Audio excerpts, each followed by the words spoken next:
Halo guys, balik lagi bersama dengan Red Bear Manhwa. Kali ini Mimin akan melanjutkan komik yang menceritakan tentang perjuangan seorang laki-laki yang berubah menjadi ayah tak tertandingi. Dan apabila kalian masih bingung dengan alur ceritanya, kalian bisa cek deskripsi atau langsung saja menuju playlist yang ada di channel ini untuk memulainya dari part 1. Tanpa basa-basi lebih lama lagi, mari kita lanjut ke part 65. Cerita diawali kepada MC kita lagi. MC kita kini berdiri di depan Nohmah dan Yoksuk, siap untuk melanjutkan perjalanannya. Apa ini? Ujar MC kita menerima sesuatu. Oleh-oleh, makan itu saat rasanya kau akan kehilangan kendali. Imbuh Yoksuk. Mendengar hal itu MC kita mengerti, lalu lanjut berkata, terima kasih sebesar-besarnya tetua Yok. Tidak perlu sesungkan itu. Yang kulakukan tidak seberapa. Satu-satunya sesalku hanya tidak sempat menguji sesuatu kepadamu. Imbuh Yoksuk. Mendengar hal itu MC yang memberikan hormatnya berpikir dalam hatinya. Kenapa banyak sekali yang ingin bereksperimen pada tubuhku? Lalu lanjut berkata, semoga ada kesempatanku untuk membalas budi Nohmah atas segalanya. Meskipun sampai sekarang kau baik-baik saja, tapi tetaplah waspada. Hanya itu yang kuinginkan darimu. Saud Nohmah. Walaupun harus mati pun, akan kucegah diriku menjadi monster. Imbuh MC kita. Kau akan baik-baik saja asalkan tetap teguh. Ujar Nohmah. Ah, apa klan pedang tidak perlu kupamiti? Tanya MC kita. Mereka pasti lepas tangan setelah kau kuberi makan, ujar Nohmah. Yang kemudian lanjut berkata, hanya saja, meskipun kau memang telah menolong mereka, tapi kau juga tidak boleh lupa pertolongan mereka. Ingatlah itu saat kelak kalian berhadapan. Akan kujamkan baik-baik, kebaikan kalian semua pasti akan kubalas. Aku Nogah yang akan memohon pamit sekarang. Imbuh MC kita sambil memberikan hormatnya. Melihat MC kita berjalan menjauh pergi, Yoksuk bertanya, yakin baik-baik saja kak? Yakin, kenapa? Tanya balik Nohmah. Membiarkan senjata mematikan berjalan dengan kakinya sendiri. Ujar Yoksuk. Kok masih belum mengenalnya setelah beberapa bulan bersama? Ya pasti menjunjung tinggi prinsip seperti gurunya. Ujar Nohmah. Jika bisa ditekan dengan tekad semata, kupon tahu Dewa Iblis yang muncul pasti takkan sebanyak saat ini. Imbuh Yoksuk. Dia tidak punya niat menjadi seperti itu. Apalagi setelah mendengar suara anak-anaknya. Saud Nohmah. Yang kemudian berkata, justru mungkin saja dia dapat menemukan jawaban yang gagal ditemukan gurunya. Chapter sedikit bergeser saat MC kita telah keluar dari rumah Yoksuk dan tengah berada di sebuah desa. Rasanya sudah lama sekali, pikir MC kita melihat suasana ramai di desa. Yang kemudian lanjut berpikir, aku kangen anak-anak. Kurasa baru kali ini aku jauh dari mereka sangat lama. Andaikan ada 1 banding sejuta kesempatan. Tidak, aku harus mencegahnya. Apapun resikonya, ki metal ini harus kuatasi. Pikir MC kita dalam hati. Yang kemudian tiba-tiba perutnya berbunyi. Lalu sambil menoleh kanan kiri, MC kita melihat restoran khas lokal. Dan lanjut memasuki restoran itu. Selamat datang. Mari, silakan duduk, sambut pelayan restoran. Terlihat Mohak Hua yang sudah tiba di restoran itu sebelum MC, sedikit terkejut melihat MC kita. Dan kemudian menggunakan penutup kepalanya untuk menghindari perhatian MC kita. Apa yang ingin Anda pesan? Tanya pelayan restoran. 2 porsi mie dan pangsit babi. Jawab MC kita. Baik, segera diantarkan. Imbuh pelayan restoran sambil mengantarkan MC kita ke meja makannya.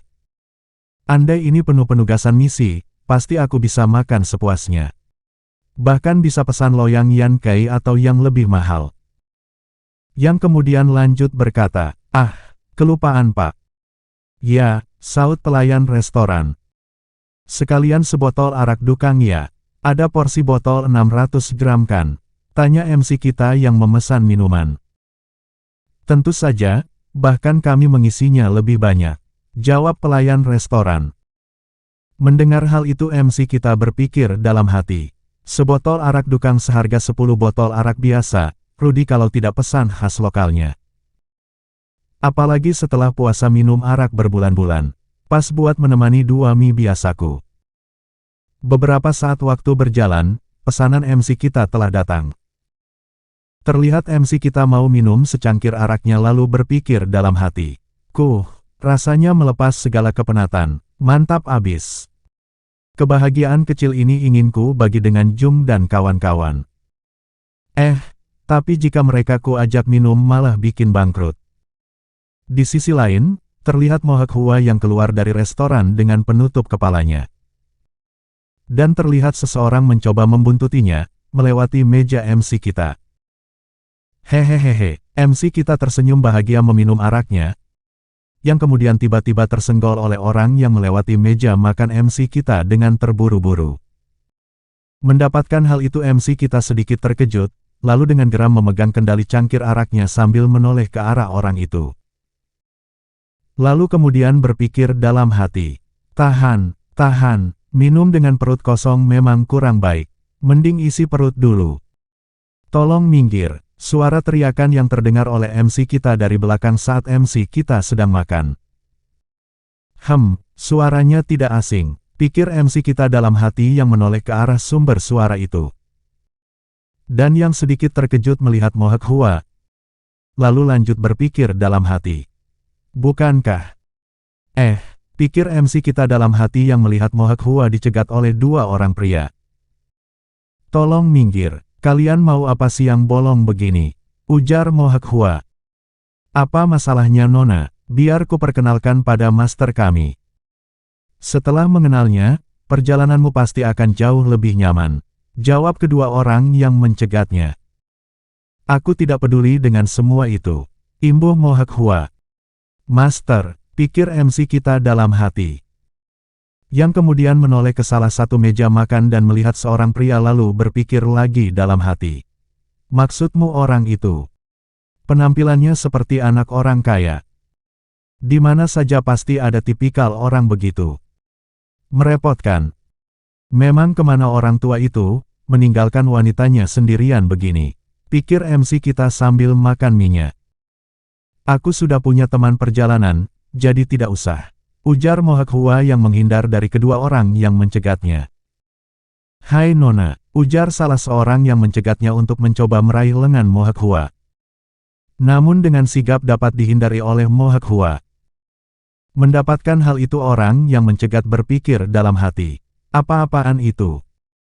Yang kemudian lanjut menangkap kembali Mohak Hua sambil berkata, tanggapilah tawaran seseorang dengan baik. Namun dengan mudah tetap dihindari lagi oleh Mohak Hua. Melihat hal itu MC kita berpikir dalam hati. Gerakan yang halus. Badan bawahnya pasti kokoh sekali, bisa melakukan kuda-kuda begitu. Tapi, jika dia serius pasti bisa mengatasinya dengan mudah. Apa dia mencoba jadi orang baik? Seharusnya tinggal tendang dan lari saja. Melihatnya, malah seperti dibawa main begitu. Lagi pula, memang merepotkan. Tidak perlu melibatkan diri. Apalagi tempat ini bukan wilayah asosiasi naga langit. Tidak ada untungnya mencari perhatian. Sambil memakan pangsitnya MC kita mendengar suara dari orang yang mencoba menangkap Mohak Hua. Wanita jalang. Mendengar hal itu MC kita berpikir kembali dalam hati. Ia hanyalah orang dari salah satu karakter klan. Tapi mereka berdua cukup berjasa dan bukan musuh. Sialan, pikir MC kita yang berdiri dari meja makannya, lalu berjalan ke arah Mohak Hua yang sedang menghindari penangkapan. Mohak Hua terkejut melihat MC kita mendatanginya dan teralihkan. Melihat ada kesempatan orang yang mencoba menangkap Mohak Hua berkata, kena kau. Namun tiba-tiba terpental menjauh dari Mohak Hua, hingga menabrak dinding restoran akibat tendangan dari MC kita. Terlihat MC kita yang menendang orang yang mencoba menangkap Mohak Hua dengan santainya memakan pangsitnya. Semua orang terkejut melihat hal itu. Jangan lama-lama di sini Nona. Tuan sedang menunggu, ujar MC kita sambil memakan pangsitnya. Iya, Jawab Mohak Hua. Kurang ajar, siapa kau? Saut salah seorang dari orang yang ditendang MC kita yang dengan tiba-tiba menyerang MC kita. Namun dengan sigap MC kita dengan cepat menendang orang itu, hingga terpental jatuh menabrak meja makan sampai hancur. Ketahui dulu derajatmu, orang udik, ujar MC kita yang melihatnya terkapar. Dan kemudian menoleh ke salah satu meja makan tempat master mereka berada. Sejenak MC kita beradu tatapan dengan orang itu. Pak, ambil ini untuk kerugiannya, ujar MC kita kepada pelayan restoran. Yang kemudian mengajak Mohak Hua melangkah keluar dari restoran. Yang tanpa diketahui oleh MC kita, kepergiannya ditatap oleh master dari orang-orang yang dihajar oleh MC kita. Beberapa saat waktu berjalan, terlihat MC kita menarik lengan Mohak Hua untuk mengajaknya ke suatu tempat. Mendapatkan hal itu Mohak Hua hanya bisa pasrah mengikuti MC kita. Sedang apa kau di sini? Tanya MC kita yang telah sampai di sebuah gang. Hah, jawab Mohak Hua yang tidak mengerti. Di mana orang tua itu? Kenapa kau sendirian? Tanya MC kita lagi. Jawab Mohak Hua yang tidak bisa berkata di hadapan MC kita. Melihat hal itu MC kita berpikir dalam hati.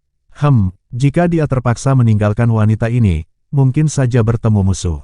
Dia juga tidak ada kabar selama 3 hari setelah pergi. Padahal orang itu sangat kuat.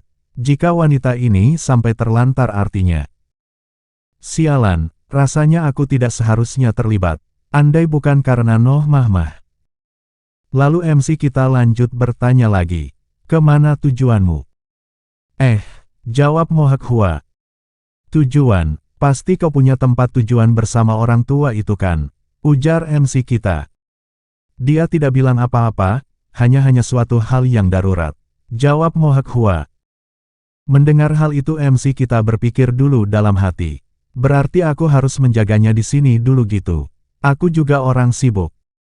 Lalu MC kita lanjut bertanya. Apa kau punya kenalan, atau tempat bersinggah? Aku bisa menjaga diri jadi sebaiknya. Jawab Mohak Hua yang belum selesai. Lalu disela oleh MC kita dengan berkata. Aku juga inginnya begitu, tapi melihat caramu mengatasi mereka, membuatku gatal. Apa gunanya seni bela diri jika tidak kau pakai? Pokoknya, punya kenalan di sini tidak? Tanya MC kita lagi. Mohak Hua hanya bisa terdiam mendengar hal itu. Mendapati Mohak Hua yang hanya diam saja, MC kita berpikir dalam hati lagi. Sial, nggak mungkin juga balik ke tempat Noh Mahmah. Harus kuapakan dia ini? Scene beralih kepada Gung Hyun dan Gung Myung yang sedang berlatih. Terlihat Gung Hyun dan Gung Myung yang kini telah berhasil menggunakan serangan kombinasinya. Dan terlihat juga kakek tua penyapu jalanan yang menjadi master dari So Hyun mengawasi mereka berdua dari jauh. Kakek, ujar serempak Gung Hyun dan Gung Myung melihat kakek tua penyapu jalan sambil melambaikan tangan. Sambil melambaikan tangan kepada Gung Hyun dan Gung Myung. Kakek tua penyapu jalanan berpikir dalam hati. Kata orang, kerja keras bisa mengungguli bakat, apalagi dibumbui ketekunan setiap harinya. Tapi sejak kapan, mereka tidak mungkin melatihnya dalam 1 atau 2 tahun saja. Apa mungkin mereka mengelabui mataku? Kakek-kakek ringgit itu benar-benar mencoba sesuatu. Kakek, ayo kita makan malam bersama, ujar Gung Myung. Iya, di rumah kami. Kata Bibi, hari ini mau masak makanan enak. Imbu Gung Hyun menambahi. Apa ini hari spesial? Tanya kakek tua penyapu jalanan. Sekarang harinya So Hyun, kami masih belum, jawab Gung Myung. Hari So Hyun, tanya kakek tua penyapu jalanan yang tidak mengerti. Ulang tahun So Hyun, jawab Gung Hyung. Bukankah berarti hari kalian juga? Sepertinya aku harus beli banyak kado. Ujar kakek tua penyapu jalanan. Sekarang harinya So Hyun, kami belum harinya. Ujar Gung Hyun. Mendengar hal itu kakek tua penyapu jalanan berpikir dalam hati. Jahatnya aku sampai lupa. Jika ulang tahun mereka, berarti sebentar lagi hari kematian ibu mereka. Lalu lanjut berkata, berarti kado kalian menyusul nanti. Kalian mau apa? Hari ini, akan kakek belikan apa saja, ujar kakek tua penyapu jalanan sambil melangkah pergi bersama Gung Hyun dan Gung Myung. Yang tanpa disadari, dari jauh telah diawasi oleh kakek tua kembar. Scene beralih kembali kepada MC kita, yang kini terlihat di suatu tempat telah mengajar sekelompok orang. Mendapatkan hal itu MC kita berpikir dalam hati, bukankah dia cuma sultan lokal? Seperti dugaanku, tidak seharusnya kulibatkan diri. Tidak, ini kesempatanku membalas budi pada orang tua itu. Yang kemudian MC kita lanjut berkata, jika kau tetap bergerak seperti wanita desa, kau akan mati. Aku tahu tapi, saut Mohak Hua yang kemudian terdiam sejenak. Melihatnya begitu MC kita berpikir dalam hati, ya, semua ini baru baginya, menyakiti orang bukanlah perihal mudah. Lalu lanjut bertanya, mereka bukan antek-antek orang tadi, apa kalian sempat bercekcok dengan seseorang? Tidak ada yang istimewa, jawab Mohak Hua. Aku yakin pasti ada, misalnya, bicara dengan seseorang atau mendengar sesuatu, ujar MC kita. Ada sebuah cerita yang menarik perhatian tetua, saut Mohak Hua. Cerita apa? Tanya MC kita. Cerita mengenai seorang pencuri, ujar Mohak Hua. Pencuri? Tanya MC kita yang tidak mengerti. Ada pencuri terkenal yang muncul di Hebei, dia tidak hanya mencuri harta tetapi juga pikiran korban. Jawab Mohak Hua. Apa mungkin badai pencuri? Ujar MC kita. Apa seterkenal itu? Tanya Mohak Hua. Dia masuk dalam 9 besar murim. Tapi meski dapat gelar tersohor, dia masih seorang pencuri. Jawab MC kita. Kenapa julukannya badai? Tanya Mohak Hua. Karena setiap kali keberadaannya menunjukkan hal berharga yang diinginkan ahli bela diri lainnya, makanya disebut badai sebagai akibat dari kerusuhan. Jawab MC kita. Kemudian MC kita lanjut berkata, jika ada kabar pencuri seperti itu muncul, artinya ada masalah yang cukup besar. Itu juga menandakan dia mengetahui sesuatu atau mencuri sesuatu. Lalu MC kita berpikir dalam hati, jika kabar tentang badai pencuri menyebar, tempat ini akan dipenuhi orang-orang murim. Mungkinkah mereka ini berasal dari suatu fraksi bela diri? Dan kemudian MC kita lanjut bertanya, ngomong-ngomong, apa yang dimiliki pencuri itu sampai orang tua itu meninggalkanmu? Menyebutkannya, jawab Mohak Hua sambil mencoba memikirkan sesuatu. Ah, jawab Mohak Hua yang mengingat kembali. Lalu lanjut berkata, ada cerita menolong orang, akar kuning menunjang hidup. Penunjang hidup, saut MC kita. Iya, dia pernah menyebutkannya. Apa kau tahu? Tanya balik Mohak Hua. Penunjang hidup, obat yang meresahkan dari Shaolin, sering disebut juga penunjang langit kuno. Dengan menelannya bisa memperpanjang umur, seolah-olah obat tersebut menyimpan hidup di dalamnya. Mendengar hal itu MC kita berpikir dalam hati, ini sih, jelas-jelas akan ada badai. Bagi orang dari murim, obat ajaib adalah buruan yang sangat besar. Tentu saja orang itu akan meninggalkan bayi yang baru lahir ini sendirian. Malah justru, demi kebaikan anak inilah dia. Katanya ada 5, lalu ada banyak sekali orang yang rela membuang segalanya demi itu. Ujar Mohak Hua. Kita harus segera menjauhi tempat ini. Saut MC kita. Kau tidak membutuhkannya prajurit Noh? Tanya Mohak Hua. Apa bagusnya mempertaruhkan nyawa hanya untuk memperpanjang umur? Apa kau mau? Tanya balik MC kita. Sambil berpikir dalam hati. Lalu mau kuapakan wanita ini? Kesehatanku tidak perlu dicemaskan. Bahkan kau tidak perlu repot-repot menemaniku. Ujar Mohak Hua. Tidak usah protes. Penculikan dan pembunuhan akan jadi hal biasa di sini. Saut MC kita. Mendengar hal itu Mohak Hua hanya bisa tertunduk diam. Aku harus pergi ke Henan. Tidak ada waktu mengantarmu ke suatu tempat. Ujar MC kita. Yang kemudian lanjut berkata, begini saja, kita hubungi Nohmah lewat pembawa pesan, lalu kenalannya di Hanan akan menjagamu. Sampai saat itu, kau harus menuruti ucapanku. Baik, saut Mohak Hua. Ayo, Lebih cepat pergi dari sini lebih baik. Ujar MC kita mengajak Mohawk Hua bergegas pergi dari tempat itu.